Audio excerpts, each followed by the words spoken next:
First contact gone wrong. The stars had always called to humanity. Even before they could reach them, humans gazed upward with wonder and yearning.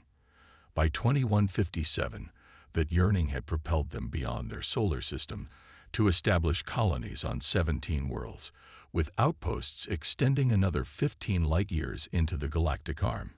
It wasn't a vast territory by cosmic standards, barely a speck in the vastness of the Milky Way, but humans were proud of their achievements. Each new world represented triumph over the harsh realities of space, the culmination of centuries of scientific advancement and unwavering determination. The Caldari Empire had been watching with growing concern. Their civilization had dominated this sector of the galaxy for over 2,000 years, conquering or assimilating 37 species across hundreds of star systems. They were methodical in their expansion, patient and deliberate, studying potential rivals for decades before making first contact. The rapid pace of human technological advancement had triggered alarm among the Caldari High Command. In just 3 centuries, humans had progressed from primitive combustion engines to viable faster-than-light travel. It was unprecedented. Their rate of adaptation exceeds all established patterns, High Commander Vextar explained to the Imperial Council, gesturing at the holographic display showing Earth's technological progression curve. They solve problems in ways our analysts cannot predict. If this continues, they could surpass our capabilities within 4 generations. The council chambers fell silent as the implications sank in. The Caldari, with their rigid hierarchical society and methodical approach to advancement, had never encountered a species that evolved so chaotically, so quickly. Then we must establish contact now, Elder Counselor Mezerai said finally. Assess their threat level directly and determine the appropriate response. And so, on a clear autumn day on Earth, humanity learned they were not alone in the universe. The diplomatic delegation arrived with great ceremony at the United Earth headquarters in Geneva. 7-foot-tall humanoids with iridescent blue-green skin and 4 arms, the Caldari representatives were the picture of alien majesty. Their ambassadorial vessel, hanging in low Earth orbit, was a marvel of engineering that instantly made humanity's most advanced ships look like children's toys. Ambassador Sarah Chen led the human diplomatic team, approaching the first official meeting with optimism and careful preparation. The Caldari delegation, led by Imperial Emissary Dravkor, seemed equally engaged. For 3 days, the discussions proceeded cordially as both sides shared carefully curated information about their cultures, territories, and capabilities. On the 4th day, everything changed. During a presentation on human history, Emissary Dravkor became visibly agitated when Admiral James Rodriguez mentioned humanity's rapid recovery from devastating world wars. "You celebrate this," Dravkor interrupted, his 4 hands clenching simultaneously. "That your species thrives on conflict." Admiral Rodriguez paused, confused. "Not celebrating, Emissary. Simply explaining how adversity has shaped our progress. Competition drives innovation." Competition. Dravkor's voice had dropped to a dangerous octave. "You speak of warfare as a positive evolutionary pressure." Ambassador Chen attempted to intervene. "I believe there's a misunderstanding." But the damage was done. The Caldari delegation withdrew abruptly, returning to their ship without explanation. 24 hours later, they departed Earth orbit, cutting all communication. What happened? President Okafor demanded in the emergency session that followed. Dr. Eliza Mbeki, the xenoanthropology lead, looked grim. "We've analyzed the conversation patterns. The Caldari appear to have a rigidly structured social system where conflict is pathologized." When Admiral Rodriguez spoke of competition and conflict driving human innovation, they interpreted it as a declaration that we're fundamentally dangerous. "That's absurd," Defense Secretary Wallace objected. "Every species must have faced evolutionary pressures." "Not like ours," Dr. Mbeki countered. "Earth is uniquely hostile by galactic standards. Our gravity, atmospheric composition, predator-prey dynamics, climate variation. We evolved in what might be considered a death world. We're persistence predators who evolved to think creatively under constant threat. That makes us different. No one understood just how different until 3 weeks later, when the Caldari struck without warning. Nova Terra, humanity's most distant colony with a population of 80,000, went silent. The emergency beacon transmitted a single data burst before being destroyed. Images of massive Caldari warships in orbit, unleashing devastation on the settlements below. The message from the Caldari High Command arrived an hour later, broadcast simultaneously to all human worlds. The Caldari Empire has determined that the human species represents an unacceptable threat to galactic stability. Your aggressive evolutionary path and unpredictable development trajectory cannot be permitted to continue. Submit to immediate sterilization of military assets and governance reassignment, or face extinction. In the crisis center beneath Geneva, President Okafor watched the recording in stunned silence. The attack had come without provocation, without declaration of war, without any attempt at resolution. They're giving us 6 Earth days to respond. Communications Director Patel said quietly. Admiral Rodriguez's face was ashen. Our most advanced ships are no match for what hit Nova Terra. Even if we mobilized everything, we'd be facing a technologically superior force with at least 20 times our fleet capacity. Then we don't fight conventionally, said a voice from the back of the room. All heads turned to General Maya Santos, commander of Earth's Special Operations Division. She stepped forward, her expression calm but determined. The Caldari clearly expect us to either surrender or mount a direct defensive action. Both approaches end with our defeat, but they've made a critical error. They've revealed they fear our adaptability while simultaneously giving us a reason to demonstrate it. She activated the central display, showing a complex network of projected Caldari supply lines and communication relays based on astronomical data. They've studied us, but they don't understand us. They see our conflicts as evidence of savagery rather than resilience. They perceive our rapid advancement as dangerous rather than ingenious. Most importantly, they expect us to behave as they would, to follow established military doctrine and engage in predictable ways. A slow smile spread across her face. But humans have never been predictable. We've spent our entire history developing asymmetric warfare tactics, guerrilla strategies, and unconventional approaches precisely because we so often found ourselves outmatched. President Okafor leaned forward. What are you suggesting, General? We don't try to match their fleet's strength or technological advantage. We use our perceived weaknesses as strengths. We fight like humans, adaptable, unpredictable, and absolutely unwilling to accept defeat. As the Caldari ultimatum countdown continued, humanity prepared, not with grand fleet maneuvers or desperate last stands, but with thousands of small, coordinated efforts across every colony and outpost.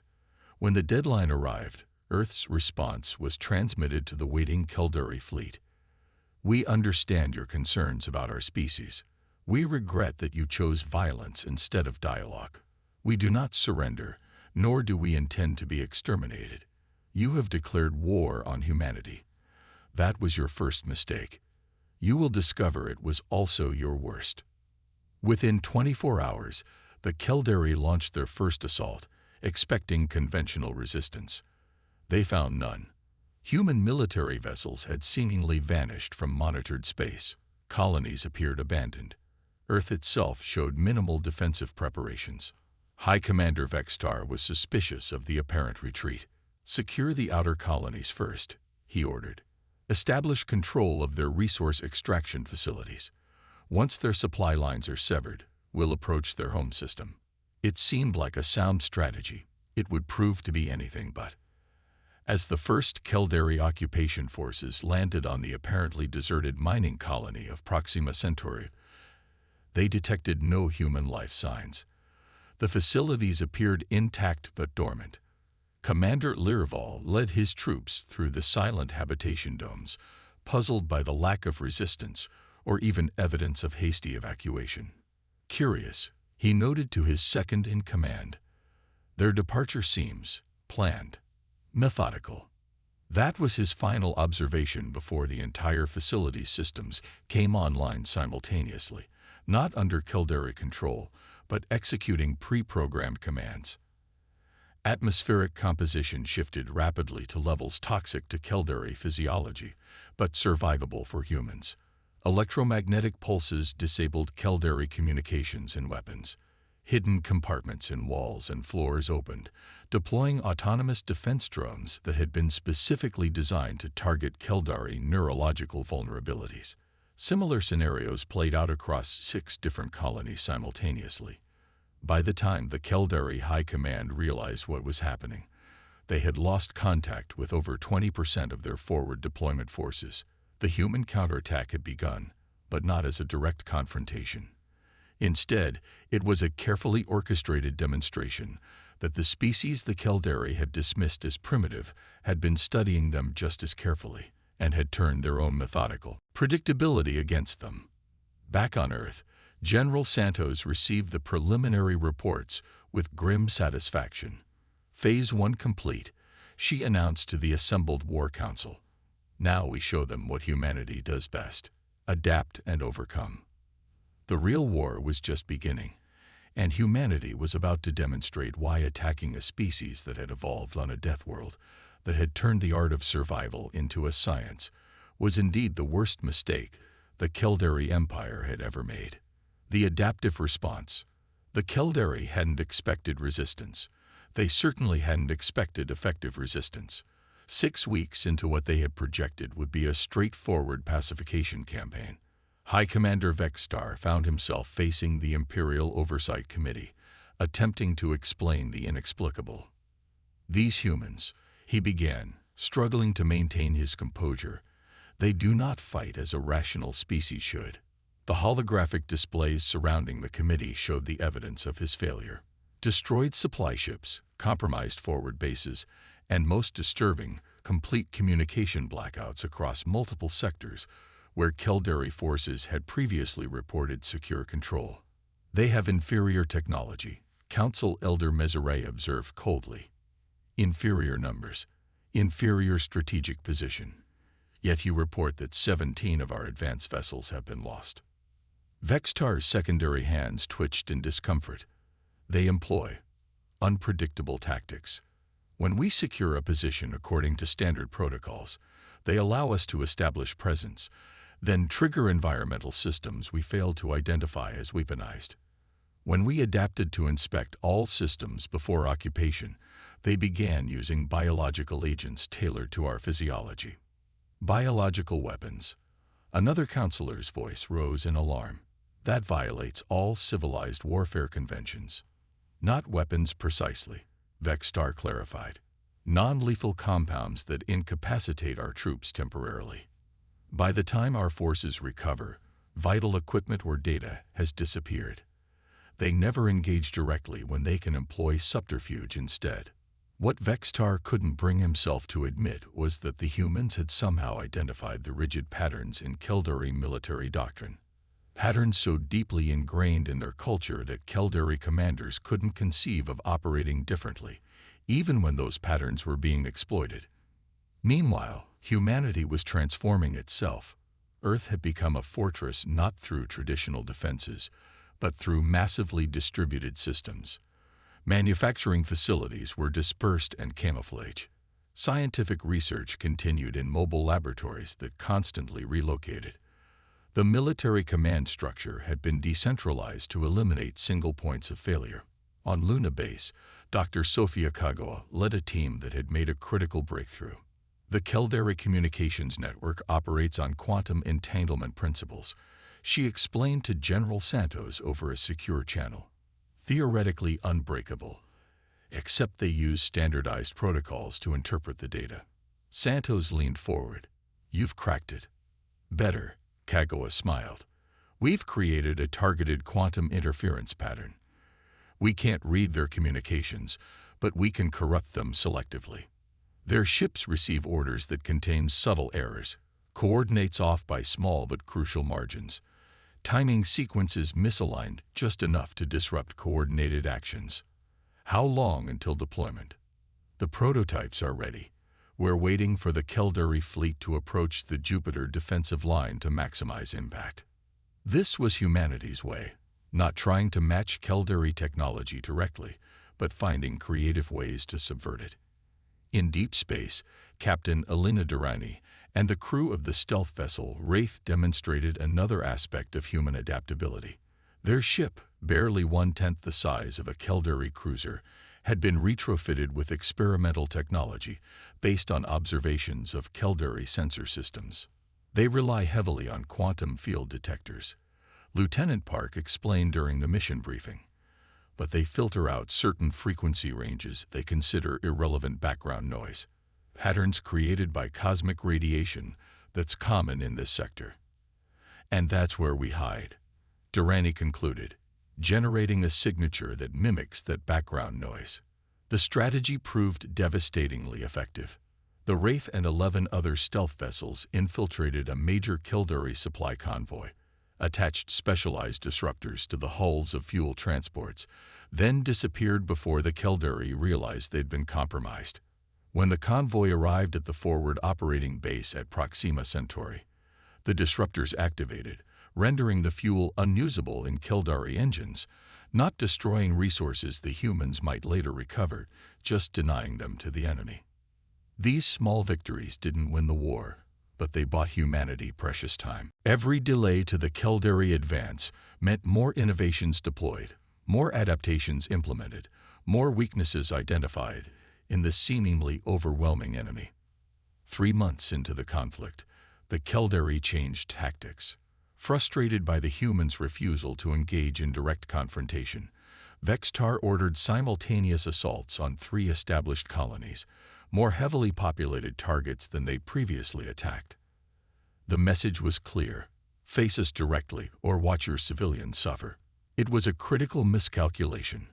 The colonies had been prepared, their populations temporarily evacuated through a network of hidden underground transit systems the Caldari hadn't detected. When the assault forces landed, they found themselves not in populated settlements, but in elaborate traps designed to capture rather than kill. At New Sydney Colony, Commander Jaxrell led 5,000 troops into what sensors indicated was an active human city. They encountered no resistance until they reached the Central Administrative District, where gravity manipulation systems suddenly activated, immobilizing the entire Caldari force in localized high-gravity fields, calibrated precisely to incapacitate their specific physiology without causing permanent harm. Similar scenarios played out at the other targeted colonies. Within 24 hours, the Caldari had lost nearly 15,000 troops, not killed, but captured. The psychological impact was profound. Caldari warriors were conditioned to accept death in battle as honorable. Being captured, especially by a supposedly inferior species, was shameful beyond measure.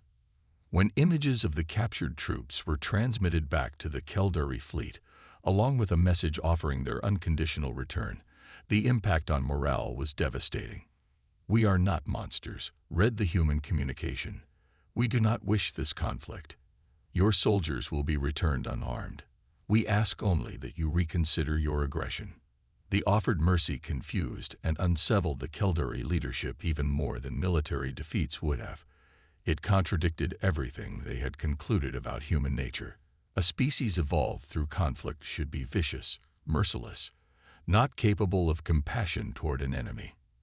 In the Imperial flagship, Vextar faced a near mutiny from his command staff. "They're manipulating us," he insisted. "This display of mercy is a tactical ploy." Perhaps his second-in-command, Sub-Commander Tevra, suggested carefully, "We should consider that our initial assessment of humans was flawed. They are clearly more complex than our analysis indicated." Complex. Vextar spat the word.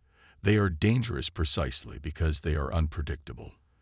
Their chaotic approach to warfare, their disregard for established protocols, it only confirms they cannot be allowed to spread beyond their current territory." But doubt had been sown. When the captured Keldari troops were indeed returned unharmed as promised, transported to a neutral location, and provided with functioning equipment to rejoin their fleet, that doubt grew stronger. The returned soldiers brought back observations that further complicated the Keldari understanding of their enemy. The humans had treated them with dignity. Some had even engaged the prisoners in philosophical discussions about the nature of the conflict, displaying curiosity about Keldari culture and genuine regret about the hostilities. They asked questions about our society, one returning officer reported. They seemed particularly interested in understanding why we viewed their evolutionary path as threatening. Several of their scientists attempted to explain that their adaptability evolved not from aggression, but from necessary cooperation in a harsh environment. This information created profound cognitive dissonance throughout the Keldari command structure. Their entire military campaign was predicated on the assessment that humans represented an inherently aggressive, expansionist threat. Evidence suggesting otherwise undermined the moral foundation of their attack. Vextar dismissed these accounts as human psychological manipulation, but many of his officers began questioning whether they truly understood the species they were fighting. Meanwhile, humanity continued preparing for the inevitable direct assault on Earth. The colonies had served their purpose, demonstrating human ingenuity while drawing Keldari resources away from the main objective. But everyone knew the decisive battle would come at humanity's homeworld. In orbit around Mars, Admiral Rodriguez oversaw the construction of what appeared to be conventional defensive platforms, but which concealed humanity's most ambitious technological leap. Based on reverse-engineered Keldari technology, combined with innovative human approaches, these platforms housed weapons that could potentially penetrate Keldari shields by exploiting a vulnerability Dr. Kagawa's team had identified. A millisecond-long synchronization gap when their layered defensive fields realigned. "Will it work?" President Okafor asked during a secure briefing. Admiral Rodriguez's expression was solemn. "In simulations, yes. But the Keldari may have fail-safes we haven't identified. This isn't a guaranteed victory, Madam President, just our best chance." "It doesn't need to be a total victory," General Santos added. "We just need to demonstrate that conquering Earth would cost them more than they're willing to pay. Even the most determined empire has limits to what they'll sacrifice." As the main Keldari fleet finally began its approach to the Sol system, humanity prepared for the culmination of their adaptive strategy. They had never expected to match Keldari firepower directly. Instead, they had spent every moment of the conflict learning, adapting, and laying the groundwork for a defense that would exploit every weakness, every rigid pattern, every predictable aspect of their technologically superior enemy. 6 months after their unprovoked attack on Novaterra, the Keldari arrived at the edge of Earth's solar system, bringing what they believed would be a swift end to human resistance. They could not have been more wrong. The turning point. The Keldari battle fleet emerged from faster-than-light travel at the heliopause of the solar system, an armada of over 300 vessels arranged in perfect geometric formation. At the center, the Imperial dreadnought Inevitable Dominance stretched nearly 5 kilometers from bow to stern, surrounded by concentric rings of cruisers, destroyers, and support craft. It was the largest military force the Empire had deployed in 5 centuries. High Commander Vextar stood on the command deck, studying the holographic representation of the human home system. Their long-range scans showed minimal defensive installations, a scattering of orbital platforms around Earth and Mars, a few dozen warships that seemed pitifully small compared to the Keldari vessels, and automated defensive arrays near the larger moons of Jupiter and Saturn. They've had months to prepare, yet this is all they've mustered. Vextar's contempt was evident. Perhaps they finally accepted the inevitability of their defeat. Sub-Commander Tevra wasn't convinced. "The humans have consistently defied predictions, High Commander. This apparent lack of preparation contradicts their demonstrated resourcefulness." "You give them too much credit." Vextar dismissed the concern. Their earlier successes were against isolated units using unconventional tactics. Against our combined fleet, such approaches will be ineffective. He issued the command to advance, and the Kildari armada began its methodical progression inward toward Earth, moving in perfect synchronized formation, as they had done in countless previous conquests. What the Kildari sensors failed to detect were the thousands of small, stealth satellites scattered throughout the solar system, observing and transmitting data back to Earth. These devices, deployed months earlier, provided humanity with real-time intelligence on every aspect of the Kildari approach. In the command bunker beneath the Himalayas, General Santos and Admiral Rodriguez watched the enemy's advance with calm focus. They're following standard Kildari invasion protocols, Rodriguez noted, exactly as the captured tactical data indicated they would. Santos nodded. Symmetrical formation, consistent speed, predictable course corrections. They're proceeding exactly as if this were a simulation from their tactical manual. Trigger Phase 1, Rodriguez asked. Santos checked the chronometer. Not yet. Let them commit fully to the approach vector. Her eyes narrowed. We only get one chance to demonstrate our full capabilities. Timing is everything. Throughout the solar system, human forces remained in stealth mode, waiting. Unlike the rigidly hierarchical Kildari command structure, Earth's defense was organized around semi-autonomous units with pre-authorized response parameters, but significant tactical flexibility. If communications were disrupted, they could continue executing the overall strategy without requiring constant central coordination. When the Kildari fleet crossed Jupiter's orbit, they encountered their first surprise. What had appeared to be standard defensive arrays suddenly reconfigured, revealing specialized gravitational distortion generators. Activating simultaneously, they created a rippling wave of space-time anomalies directly in the path of the advancing fleet. The Kildari ships, moving in precise formation, had no time to react individually. Their programming forced them to maintain relative positions, causing cascading navigation errors as the lead vessels encountered unexpected gravitational shear. Dozens of smaller ships collided, shields flaring as they impacted each other. Primitive gravitational weapons, Vextar noted with disdain, though internally he was surprised by the effectiveness of the tactic. Adjust formation and continue the advance. The disruption had served its purpose, however. The Kildari response was so predictable that human forces could anticipate exactly how they would reorganize their formation. As the fleet re-established order and resumed its advance, they played directly into the next phase of humanity's defense. Near Mars, apparent asteroid mining operations suddenly revealed themselves as launch platforms, releasing thousands of small autonomous drones.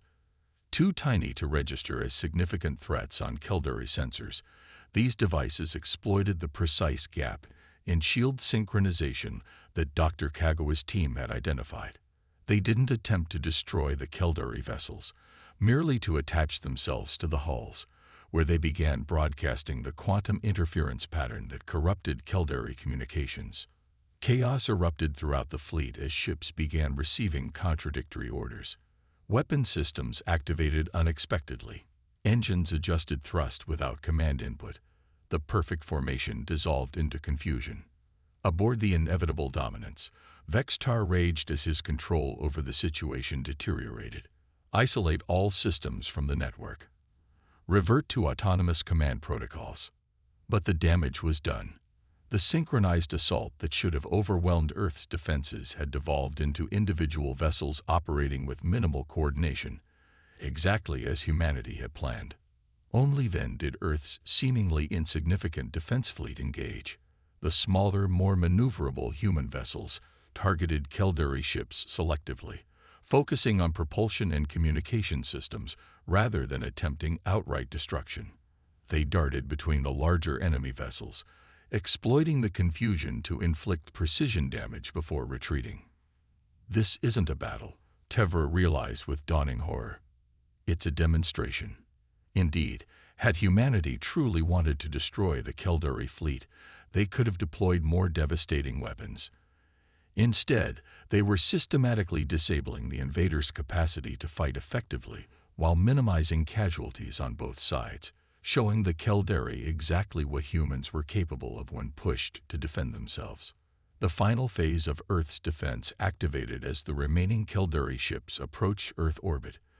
The orbital platforms that had appeared to be conventional weapons installations revealed their true nature. Massive electromagnetic pulse generators calibrated specifically to the frequency vulnerabilities in Caldari technology the human scientists had identified during the months of conflict. When activated, they didn't destroy the Caldari ships. They simply rendered them temporarily inoperable, drifting in space, life support systems functioning but weapons, propulsion, and communications disabled. Within 6 hours of entering the solar system, the mighty Caldari invasion force had been effectively neutralized without a single ship being completely destroyed. It was a humiliation beyond anything the Empire had experienced in its 2,000-year history. On the inevitable dominance, emergency power kept basic systems running as Vextar faced the unthinkable reality of defeat. When communications were restored, it was not to connect with his fleet, but to receive a transmission from Earth. The holographic projector activated, showing President Okafor flanked by her military and scientific leadership. Her expression was not triumphant but solemn. "High Commander Vextar, your fleet has been disabled but not destroyed. Your crews incapacitated but not killed. This was our choice. We could have annihilated your forces, but that is not our way." Vextar's anger burned, but he could not deny the evidence before him. "What do you want, human? To gloat before you finish your victory?" Okafor shook her head. "We want peace, Commander. Not surrender, not subjugation, just mutual recognition and respect. Your empire misunderstood our nature from the beginning. Yes, we evolved through conflict, but also through cooperation. Our adaptability comes not from aggression, but from necessity, from surviving on a world that challenged us at every step." She gestured, and the display showed images from Earth's history. Humans overcoming natural disasters, disease, climate change, and their own internal conflicts, always emerging stronger, more innovative, more united. We don't seek conquest. We seek understanding. We develop new technologies not to dominate others but to solve problems. When you attacked us without provocation, we defended ourselves the only way we could, by being human, by adapting, improvising, and refusing to accept defeat. General Santos stepped forward.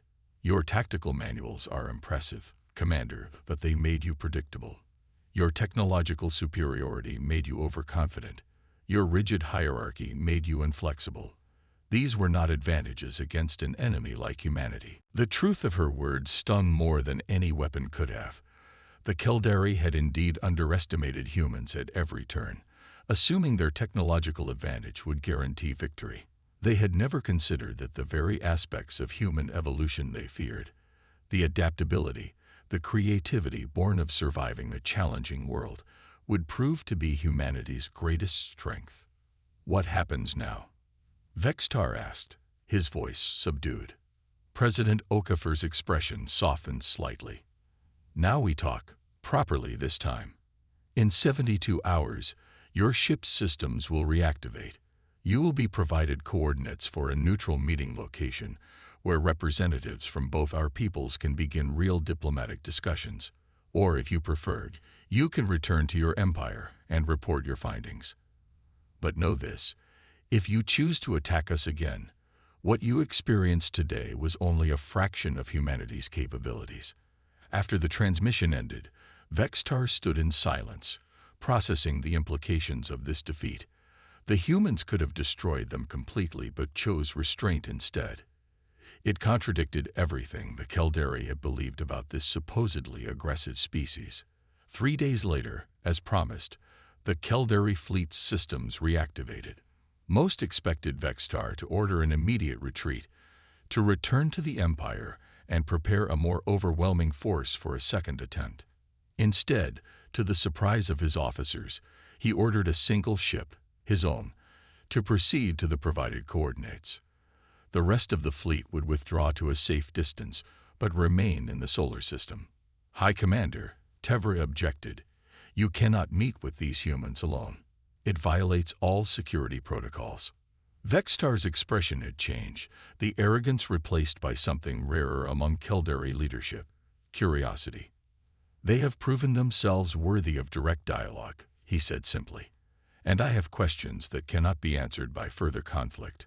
The meeting took place on a small station in neutral space between Earth and Mars. President Okafor led the human delegation personally, accompanied by Dr. Mbiki, General Santos, and Dr. Kagoa. They waited as Vextar entered the conference room, the first time a Caldari had set foot on a human facility without hostile intent. "You could have killed me upon arrival," Vextar observed, looking around at the unarmed humans. "Another demonstration of trust. Another demonstration of who we are."